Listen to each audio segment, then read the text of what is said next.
शिक्षक बहाली सुनते सुनते तो कान में जरूर है भैया तमाम लोगों को ठेला पड़ गया होगा। कभी सुनने में आ रहा है कि 2 दिन में आ रहा है विज्ञप्ति नोटिफिकेशन, तो कभी सुनने में आ रहा है कि 1 हफ्ता इंतजार कीजिए, तो कभी कहा जा रहा है कि भैया 2 हफ्ता इंतजार कीजिए। आज के खबर सुनेंगे तो भैया बीपी आप लोग का अपने आप हाई हो जाएगा और गुस्सा से आप लोग फूट पड़ेंगे सरकार के ऊपर।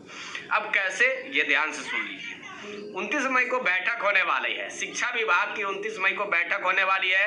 कहा जा रहा था कि विज्ञप्ति 1 से 2 दिनों में ही आ जाएगा, ऐसा आप लोगों को 2 दिन पहले जानकारी ही मिली होगी, 2-3 दिन पहले जानकारी मिली थी। लेकिन आज की खबर, अभी की खबर है भैया, बिग ब्रेकिंग न्यूज, कि अब शिक्षा विभाग और बीपीएससी बैठक करेगी। अब क्यों बैठक करेगी ये बात भी सुन लीजिए। आज दीपक कुमार जो सेक्रेटरी है शिक्षा विभाग के, मैं कह सकता हूं कि अपर मुख्य सचिव कहिए या सेक्रेटरी कहिए भैया, बात बराबर है। उनका आज प्रेस कॉन्फ्रेंस हुआ। प्रेस कॉन्फ्रेंस में उन्होंने ये बात कहा है कि 6 to 8 में हम रिक्तियां क्यों नहीं दे रहे हैं। ध्यान से सुनिएगा। तो 6 to 8 में इसलिए नहीं दे रहे हैं कि पिछले 15 सालों से केवल जितने भी जो डायरेक्ट तरीका से जो बहाली 6 to 8 में होना चाहिए था वो हो गया है, केवल प्रमोशन का नहीं हो रहा है। और शिक्षकों के में भी बहाली जो डिले हो रहा है ये भी प्रमोशन के कारण ही हो रहा है, क्योंकि सुप्रीम कोर्ट में भैया प्रमोशन का जो भी है रिजर्वेशन का पेज फंसा हुआ है। तो मैं ये कह सकता हूं कि दीपक कुमार सिंह जो एडिशनल चीफ सेक्रेटरी है, उन्होंने तो स्पष्ट कर दिया है कि 6 to 8 में भैया हम बहाली, फ्रेश बहाली नहीं देने जा रहे हैं, केवल प्रमोशन से 50% रिक्तियां भरा जाएगा और जो भी बच रहा था रिक्तियां वो ऑलरेडी फुल फिलअप हो चुका है, डायरेक्ट बहाली 6ठा से 8वां का। तो अब आप तो भैया भूल जाइए कि बिहार में 6ठा से 8वां का अब बहाली फ्रेश होने जा रहा है। एक उम्मीद था कि शायद कुछ हो जाए, और इसी बीच फिर अभी रिसेंटली में खबर आ रही है कि 29 मई को क्या होगा कि बीपीएससी और शिक्षा विभाग बैठक करेगी। अब क्यों बैठक करेगी, जब चीफ सेक्रेटरी जो सेक्रेटरी साहब है उन्होंने स्पष्ट कह ही दिया है कि 6ठा से 8वां का हम जो भी है फ्रेश बहाली नहीं लाएंगे, केवल प्रमोशन से भरेंगे, तो फिर बैठक का क्या महत्व होता है, पहली बात। दूसरी बात कि शिक्षक बहाली को लेकर काफी लंबे समय से कहा जा रहा है कि 1 दिन 2 दिन में भैया हम देने जा रहे हैं विज्ञप्ति, आखिर 29 का बात आ गया तो 29 का कैसे होगा। दूसरी तरफ एग्जाम का डेट भी दे दिया गया, टेंटेटिव डेट में कह सकता हूं, ये लिमिट नहीं है भैया। यहाँ बिहार है, अगर कल एग्जाम होना होता है तो 12 बजे रात बजते बजते वो कल का डेट आगे अगला महीना और अगला साल चला जाता है। तो भैया आपसे तो लगभग अगस्त महीना की बात किया गया है, लंबा प्रोमिस किया गया है कि अगस्त में हम एग्जाम लेंगे। अब आप लोग खुद डिसाइड कीजिए कि ये शिक्षा विभाग कर क्या रही है। मैं तो कह रहा हूँ पगला गई है, इसलिए पगला गई है भैया कि आज कुछ और कह रही है, कर कुछ और कर रही है। पिछले 2 दिन पहले और 1 दिन पहले का जानकारी था कि जल्द ही विज्ञप्ति आने वाला है, बिग ब्रेकिंग न्यूज, 1 से 2 दिनों में विज्ञप्ति आ जाएगा। खुद दीपक सर हो या फिर शिक्षा विभाग की तरफ से जानकारी दिया गया था। आप नेशनल चैनल न्यूज 18 पे भैया देखे होंगे, क्योंकि सबसे ज्यादा आप लोग को विश्वास होता है भैया नेशनल चैनल पे, तो जाकर न्यूज 18 आप लोग देखे होंगे, जिसमें हमारे सीनियर जो पत्रकार रजनीश भैया है उनका बाइट आया था, उन्होंने जानकारी दिया था। मेरा कहने का बस मतलब यही हुआ, मैं ये कहना चाह रहा हूं कि जब भैया बहलिया अभी करना ही नहीं है तो ये कह क्या रहे हैं, पहली बात। दूसरी बात, प्रशांत किशोर ये बात कह रहे हैं, प्रशांत किशोर का भी आज बाइट आया है, आप लोग देखे होंगे, मैं खुद चलाया हूं भैया, अगर नहीं देखे तो देख लीजिए।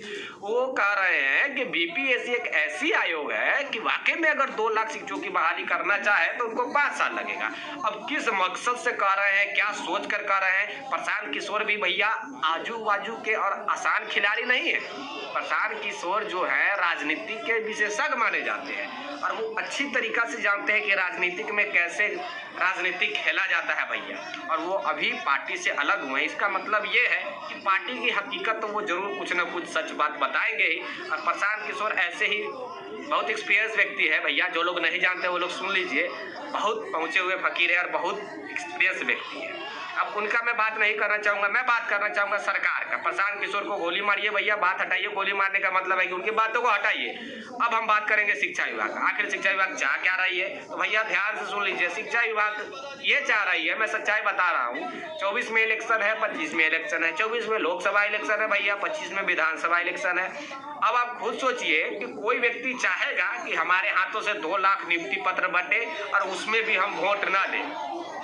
2 नियुक्ति पत्र बांटकर जब सरकार बनाना चाहती है, यानी कि अपने पार्टी को आगे बढ़ाना चाहती है कोई भी पार्टी, तो यहाँ भैया 2 लाख की बात है। आप लोग का बार बार प्रश्न आ रहा है कि सर मैं पढ़ूँ या ना पढ़ूँ, पढ़ूँ या ना पढ़ूँ। तो भैया पढ़ने के लिए कोई नहीं रोका है, पढ़ते रहिए। अभी तक पढ़ते पढ़ते 25-30 साल 40 साल भी हो गया है, 2-3 महीना और पढ़ लेने में कोई हर्ज की बात नहीं है। खुदा न खासा अगर एग्जाम हो जाती है तब तो आप छूट जाइएगा अगर नहीं पढ़ के रहिएगा। लेकिन ये बात भी श्योर है कि भैया बहाली अभी नहीं होने जा रही है। अब क्यों नहीं होने जा रही है, सारा मैटर मैं आपको समझा दिया हूँ। 29 तारीख की बड़ी बैठक होने वाली है 29 मई को। अब 29 मई को बैठक में कहीं ऐसा तो नहीं कि 30 मार खा कोई वहां से निकल कर आएगा और कुछ न कुछ निकल कर आएगा। बात वही होगी, कुछ आएगा बिग ब्रेकिंग न्यूज, शिक्षा विभाग ने ये कर दिया, शिक्षा विभाग ने फलाना कर दिया, शिक्षा विभाग ने ये कर दिया, यही ऐसा ही कुछ निकल कर आएगा।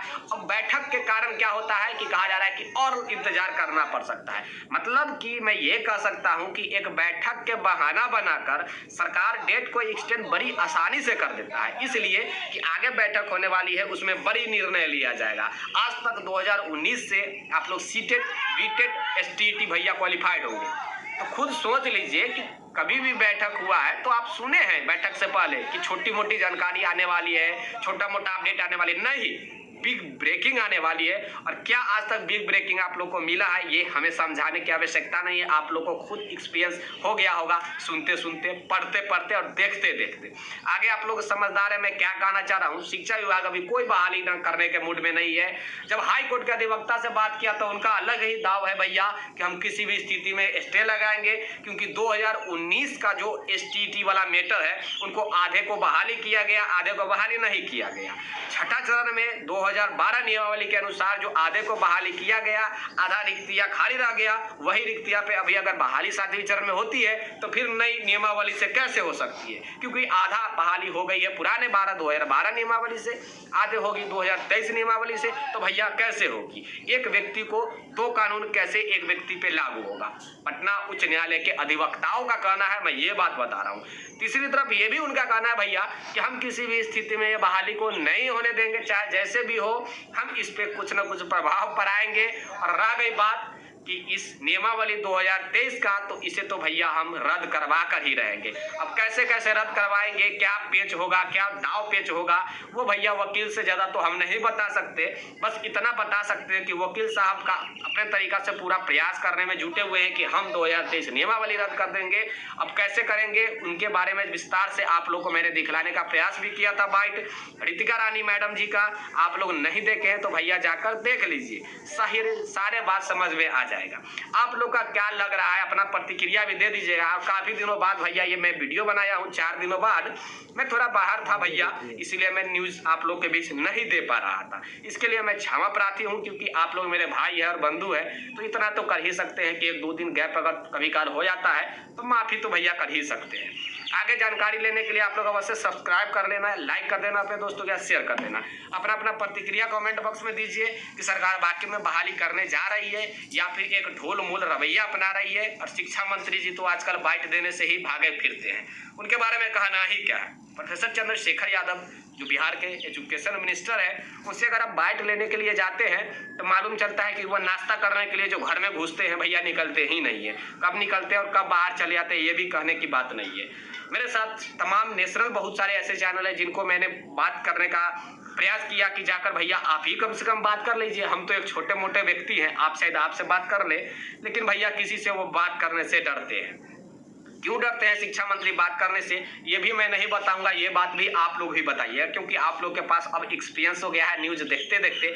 आप लोग शिक्षा विभाग के, मतलब मैं कह सकता हूं कि शिक्षा विभाग के जानकार व्यक्ति बन गए हैं। इतना ना न्यूज आप लोग देखें भैया 2019 से कि आप लोग और शिक्षा विभाग के जो अधिकारी होंगे, आप लोग अधिकारी को भी समझा सकते हैं कि कैसे कैसे क्या करना चाहिए और कैसे कैसे हो रहा है पिछले समय से। क्योंकि अधिकारी दूसरे डिपार्टमेंट से तो आ जाते हैं नए नए नियुक्ति होके, ट्रांसफर होके, लेकिन आप लोग भैया वही विभाग में 2019 से नौकरी कर रहे हैं। नौकरी करने का मतलब कि लड़ाई लड़ रहे हैं, तो आप अपने तरीका से नौकरी कर रहे हैं, ड्यूटी कर रहे हैं। अब मैं क्या ही कहूँ शिक्षा विभाग का ये ढोल मूल रवैया से, मेरा तो मैं क्या कहूँ यार, अपना अपना विचार जरूर दे दीजिएगा, विस्तार से जानकारी लेने के लिए जुड़ जाइएगा, मैं तो यही कहूँगा। और बस प्यार दीजिए, अपना प्यार, ताकि मैं जुड़ा रहूं और आप लोग को भी बात करने का, जानकारी देने का मौका दूं। आप लोग के बीच भी अगर किसी प्रकार की न्यूज है देना चाहते हैं तो व्हाट्सएप नंबर पे आप हमें अपनी जानकारी दे सकते हैं। उस व्हाट्सएप पे जो न्यूज आपकी आएगी उसे पब्लिक किया जाएगा, तमाम बिहार में दिखाया जाएगा। तो आप लोग बस से जुड़ जाइए भैया, लाइक कर देना और शेयर कर देना। और यही कहूँगा कि शिक्षा मंत्री पे भैया अब मुझे विश्वास नहीं रहा। कभी 29 मई को बैठक है तो कभी 30 मई को बैठक है, तो एक हफ्ता में विज्ञप्ति आ रहा है, तो 2 हफ्ता में नोटिफिकेशन आ रहा है। अब क्या करेगा, 1 हफ्ता में नोटिफिकेशन विज्ञप्ति आएगा या नहीं आएगा, आप लोग देखते रहिए। Take care, bye bye, have a nice day. Like कर देना, शेयर कर देना, सब्सक्राइब कर देना। जय हिंद, जय भारत।